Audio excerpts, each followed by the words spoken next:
actually started a long time ago. If you believe me, I was still in college. I was just a writer, a ghostwriter, and I did that for about 7 years. I think obviously I had jobs in between, but it was always kind of like a thing on the side, freelance. You know what it's like. Right. And after that long, I kind of got sick of it, to be honest, just writing all the time. And I wanted to do more. And luckily, I got the opportunity to do so when I joined content distribution, started by Nick Jordan, who was the CEO at the time, still is a CEO. And I started as a writer there as well. Wrote, I don't even know how many articles. And then he asked me if I wanted to be an editor slash content manager. I jumped at the opportunity, lied a little bit in my job interview and said that I did it before. Never did that before, but I mean, you can Google anything, right? Right. And that's how it all started. And since then, obviously it was just Nick and I when we started out. We worked with, just a bunch of freelance writers and kind of tried to set up the content operations the way we would want the ideal content agency to look like. So Right. we started documenting our processes, even though it was just the two of us. So we were literally documenting it for ourselves. But then when we actually started building our team and started hiring more writers and editors, it all proved to be extremely useful. And then the journey got us to some great results, for our clients at the time. One of them we brought literally from 0 to 1.5 million organics, another 4 projects from 0 to 100K. And we did it all with content. So we didn't build any backlinks or did any crazy technical SEO thing because we don't know how to do it. Honestly, that was the primary reason. And we just figured, we can do everything with just good content, high quality content, really good writing team. I'm sure you know what that's like.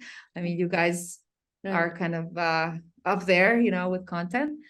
And yeah, then that led me to where I am right now, which is Workello, our little startup that we just launched this year, literally 6 months ago. Basically, it's an applicant tracking system that helps other companies hire writers, because that's one of the biggest struggles that I was having while I was doing that job. So that's a very short version. Hope it makes sense. But yeah, from writer to co-founder, I guess, in a little over 7 years. Okay, so I love podcasts. It's my favorite thing in the world. But I need my, cleaning time while I'm listening to, so I can actually focus on what people are talking about. Otherwise, if I'm working and listening to a podcast, I don't hear a thing. So what I like during like work hours, my favorite kind of content type is an article, because you can very easily skim it. You can get all the most important points, and then if it's something interesting, you can come back to it later. But otherwise, in your free time, podcasts all the way. I love them. Yeah, so great question. My CEO and co-founder now, one of my two co-founders, Nick, I think in 2019 made this really simple spreadsheet and called it SEO ROI calculator. I can send you the link later. I'll find it somewhere. Yeah. It's amazing. It looks really ugly, to be honest, but it has everything that you need. So how do we calculate ROI? So first of all, we would take, let's say, the total search volume, let's say monthly search volume, and I don't know, maybe it's 1 million or something. Then calculate, or I guess the CTR, and figure out kind of what our conversions could be. We always go super conservative, so like 0.01, as low as we can go. Yeah, you just look at the value of the conversion or the product, and this beautiful spreadsheet, just when you put in all those numbers, it calculates everything. So it pretty much gives you an idea of how much everything is going to cost and how much you are actually getting. Let's say you invest, $10,000. Well, maybe you'll get 200,000 because of all the conversions and stuff like that. We go very conservative in the beginning because we want to be fair, as an agency, when we did the agency thing, you want to be fair to your clients, and you obviously want to prove that you can do good work before you take a lot of someone's money. So you go super conservative. But as time goes on, of course, you can reevaluate your campaign. Probably your conversion rate is going to be better than what you thought at the beginning.